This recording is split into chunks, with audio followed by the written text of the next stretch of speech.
There's 7 things that I'm doing to heal my anxious attachment, and those things are, hey guys, welcome back to my channel. If you're new here, hello, welcome. So glad to see you here today. My name is Sunny, and lately I've been talking so much about inner work and just overall being a better person. So if that sounds like you, like and subscribe, join the party, be my friend, okay? If you're a returning viewer, welcome back, friend. It's so good to see you, and thank you for watching today. Because today's topic, I feel like it's a hot topic, okay? People talk a lot about attachment styles, whether you're anxious, avoidant, a little bit of both, secure. You know, there's a few different attachment styles. I want to talk about anxious attachment because that's what I've been working on. And you guys, it's like inner work is so much harder than it seems, but I'm having fun exploring all of these, you know, different sides of me. Just different things that make me who I am, you know? So I got my notes here today, y'all. I got some affirmations on the other side, but I got my notes here because we need notes, okay? I had to write this down. This is something that I've been wanting to talk about, so I had to just write it out on my notes. So let's get right into it, all right? Like, comment, subscribe. First, I want to talk about what causes anxious attachment, because there's so many different things that could contribute to having an anxious attachment style and what it means. So, anxious attachment can stem from inconsistent caregiving, experience of early loss or abandonment can contribute to having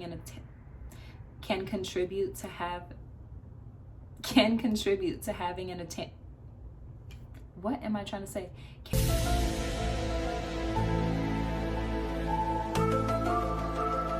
Contribute to having an anxious attachment style. I don't know why it was so hard for me to get that out, but yeah. Or it could be things of like the environment you grew up in, unresolved trauma, things of that nature. There's so many different reasons why someone can be anxiously attached. Okay, also, I just wanted to define what it means to be anxiously attached. And I don't want to go based on my own words. I'm going to tell you what I think it means, and then I'm going to read the definition so everybody's on the same page, okay? What I think it means is when you have that fear of abandonment, that fear of like, oh my gosh, this person is going to leave me, or I'm not going to have anybody, or I'm not enough, you know, and that causes you to be so anxiously attached to people, where you need to talk on the phone all the time, where you need to be in their skin. Let me tell y'all something. Another example of having an anxious attachment is when you guys say, like, you call your best friend and you guys are on the phone, nobody's saying anything, nothing. You guys are just on the phone. I'm gonna call you back. Why are you sitting in silence on the phone? Nobody's saying nothing. You ain't said nothing in 45 minutes. Y'all still on the phone? Anxious attachment. Why do you feel the need to have somebody with you all the time? When you're anxiously attached, you can't be alone, basically. That's how I look at it. You can't be alone. And I see that a lot now for some reason. Like I said, people spending hours on the phone and not saying anything. People not being able to be alone, or just needing constant validation or reassurance, whatever you want to call it. Validation and reassurance, to be honest, both of them.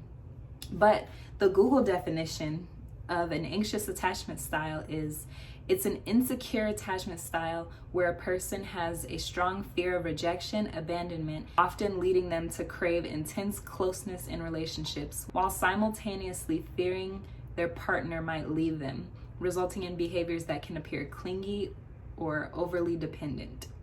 Ciao.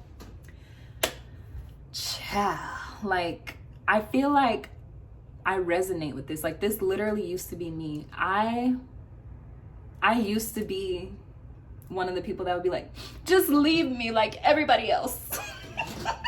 And that's so embarrassing to say. That is so embarrassing now that, like, I'm past that stage in my life. It was really like early 20s type of vibes. But it's just cringe to think about, okay? It's literally so cringe. I cannot. So let's talk about how we can heal our anxious attachments, because I told y'all, I used to be one of the girls that's like, just leave me like everybody else. Pack it up. Pack it up. Having an anxious attachment style, I don't know, I just feel like it makes you look insecure. It makes you look insecure, and we don't want that, okay? On my channel, I talk about being better every day, becoming the best. Well, I don't want to say becoming the best version of yourself, because yes, becoming the best version of yourself, but more so learning how to be a better person, learning how to be the person that you want to be. And I don't know about you, but I don't want to be anxiously attached to nobody. Let's talk about how we can heal these anxious attachment styles, because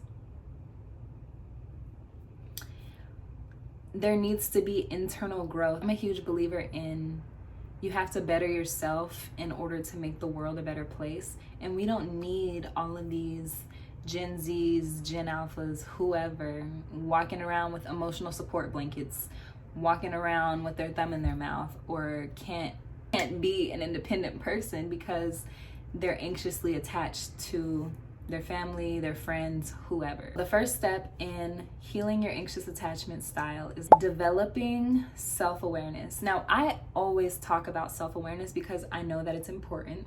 It's very important. I feel like you have to have self-awareness to be a high-functioning individual. So when I say self-awareness, let me read y'all what I wrote, because I'm going off the notes. Okay, mind your business. I will get to blabbing, okay? I will get to chatting it up. I just have to read from my notes, or else next thing you know, I'm telling y'all this story about how I knew that my parents didn't like me. That's a story for another day, okay? So, develop self-awareness. You need to identify your triggers. What is it that makes you feel anxious or like feel lonely? Okay, you need to learn how to be alone. And with that, hold on, let me go back. Oh yes, identify your triggers. Let's use relationships as an example, because let's say your partner is going out with their friends and you're like, okay, you know what, it's fine, they can go out. But as soon as they leave the house, you blowing them up, you blowing their phone down, telling them you miss them so much and you can't wait to see them again, even though y'all spend 7 days a week together. Let that man have fun. Let them go see their friend. They don't want to be with you 7 days a week, 24 hours a day, okay? You need to identify when you're in that moment of like, oh my gosh, I need somebody here with me. You need to, 1, take out your journal. 2, meditate. Sit with your feelings. How do I feel right now? Why am I feeling like this right now? Why is my body anxious? Why do I feel like I need someone here with me? Why do I feel like I can't trust that person to go out by themselves and live? You need to identify the triggers. What is it that's triggering you to feel like that? Is it, I feel lonely. I remember when I was growing up and I had to be at home alone for hours, and I hated that feeling. Am I feeling like that again? Like, you really need to do a lot of inner work to even understand why you feel the way you feel, okay? The first part of healing your anxious attachment style is knowing your triggers, becoming self-aware and knowing your triggers, so then that way when you're in an uncomfortable moment and you want to blow up this man's phone, you can just sit with yourself and be like, why am I feeling like this? Why can't I trust him? Why is it me? Is it him? Is it my anxiously attached characteristic? What is it? Why can I not be alone? Become self-aware and identify what is triggering you. Number 2. Okay. The second thing that you need to do in order to heal your anxious attachment style is regulate your emotions. This is something that has been taking me a lot of inner work. My emotions can be all over the place sometimes. I have really extreme highs and extreme lows. There's no in between for me, but I'm working on being balanced, staying balanced.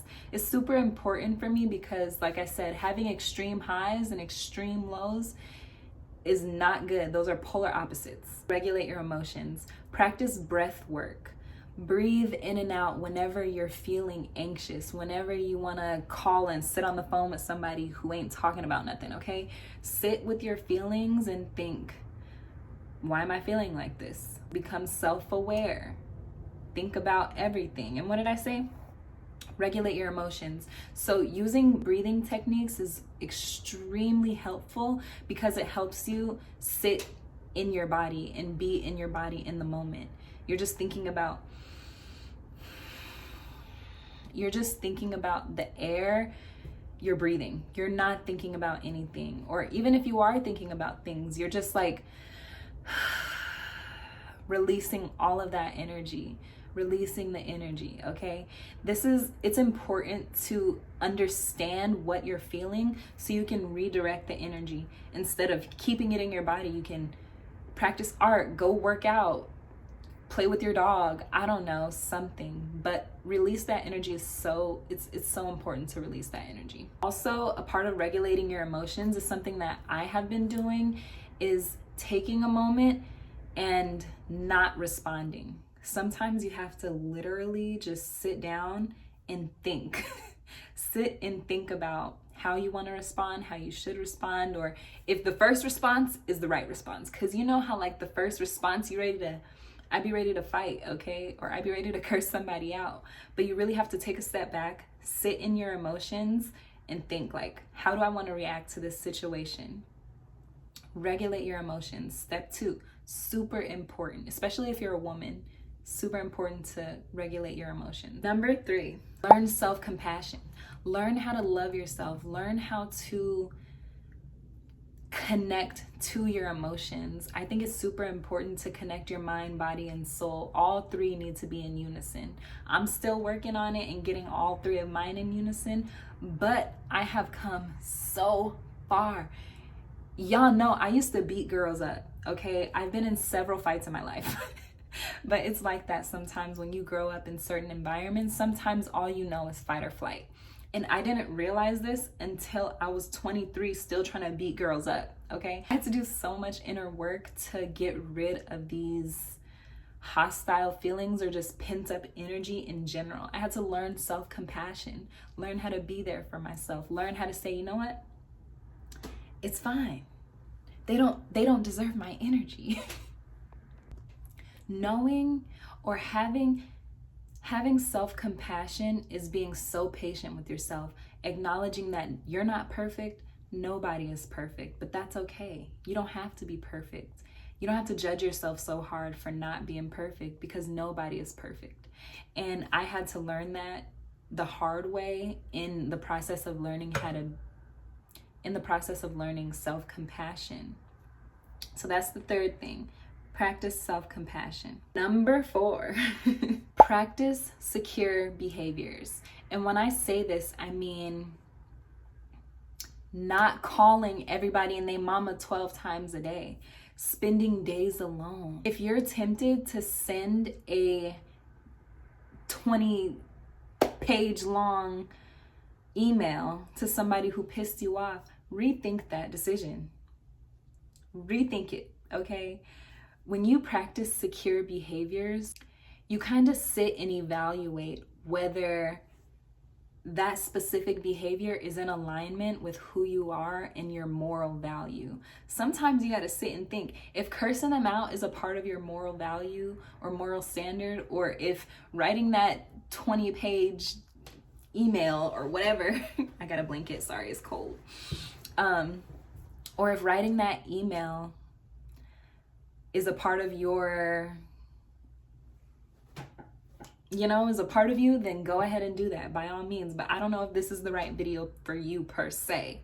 You know what? It might be. You might need to watch this video. Stay till the end. Like and subscribe because this was a heavy topic for me. Like and subscribe and I'll make more videos like this. So practice secure behaviors. Take a minute and think about how you need to react, okay? Also, communicate your needs clearly. If you don't like not hearing from somebody, say, hey, I feel, or tell your man, hey, I feel a little insecure when I don't hear from you all day. Can you please just text me once or twice a day to keep the communication flow, because I don't like the way it makes me feel. You really need to think about what you need and communicate that. Communicating your needs effectively will help you practice that secure behavior. So we got develop self-awareness, regulate your emotions, learn self-compassion, practice secure behaviors. Next is going to be reparenting your inner child. And I know this is another video topic in itself. Please comment on reparenting myself too in the comments so I know I'm not alone, because you guys, all this inner work is literally me reparenting myself. If you don't come from a healthy family unit, you have to be so intentional about healing your beliefs, so that way you can get to the next version of yourself, okay? What I wrote here is reparent your inner child. Visualize your younger self. Visualize giving your younger self the love that you've always needed, okay? All the love, the reassurance, telling them like, you know what? You're amazing. You can do whatever you want to do in this life. You deserve the best of things. You are so loved. Like, you really have to reparent yourself and subconsciously change your beliefs, which is why reparent sounds crazy, but you really have to change your beliefs. And that doesn't just happen overnight. Like, you can't just be like, all right, today I'm a new person. It's gonna take some work. Practice things that you love or that you loved as a child, or do the things that you loved as a child, and treat yourself how you would treat your younger self, if that makes sense. Okay? So, 5th thing, reparent your inner child. We got 2 more and we're good. Okay. The next thing, the 6th thing, would be build a base. Hold on, let me read y'all what I wrote so I'm not sounding all over the place. Develop routines and practices that ground you. These habits will help you trust yourself and create that sense of security in yourself, whether other people are treating you positively or not, okay? It don't matter.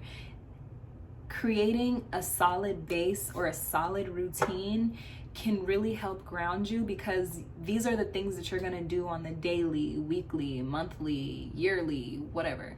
Build solid routines so that you can build that trust within yourself to know that, you know what, I don't need anybody around me. I can do this by myself. Like, I can literally get up, brush my teeth, go to the gym, come back, make breakfast, get dressed, all before even speaking to one person, unless you're like out somewhere. You know what I mean? You have to build that secure base, and you have to really trust yourself in that way. A lot of people who are anxiously attached are that way because they lack trust in others, in themselves, in the future. It's a lot to it, but that's why you have to create that solid foundation for yourself so that you can learn to trust yourself.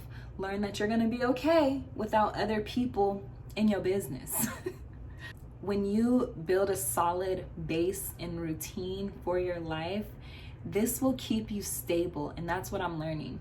There's no better stability than having a routine that you practice every single day. Every single day. Building a secure base with yourself is going to keep you stable. So number 7, this is the last one before I wrap it up because my phone is fighting for its life. Number 7, challenge your negative beliefs. If you have the idea of, oh, I'll never be able to have like the perfect love, or I'll never be good enough for this, or no one will ever love me. If you have those thoughts, you immediately need to change them to, I am so loved. I know that I deserve the best. I know that I will have my happy ending. I know that things will work out for me. I know I'm amazing. I know that my life is beautiful and will continue to be beautiful. I know that I'm blessed. Like, you really have to challenge these negative beliefs with positive ones. And I know that I talked about this in my last video, so if you guys haven't seen that, go back and watch it. But yeah, you have to challenge those beliefs with positive ones. And that's what's so important, because having those negative beliefs is what's keeping your mind captive, or keeping you, I don't know, just holding you back. Okay, so let's talk about everything that we discussed so I can save my storage. There's 7 things that I'm doing to heal my anxious attachment, and those things are developing my self-awareness, regulating my emotions, learning how to have self-compassion, learning how to be compassionate towards myself, practicing secure behaviors, reparenting my inner child, building a secure base with myself, and lastly, challenging my negative beliefs. These are things that I preach all the time, but I wanted to specifically talk about them in the anxious attachment video because I feel like so many people are anxiously attached, and there's some things that you just can't like emphasize enough. So yes, if you made it this far in the video, like, comment, subscribe. Be my friend. I'd love to have you. Thank you so much for watching, and you guys stay tuned for the next video. Bye.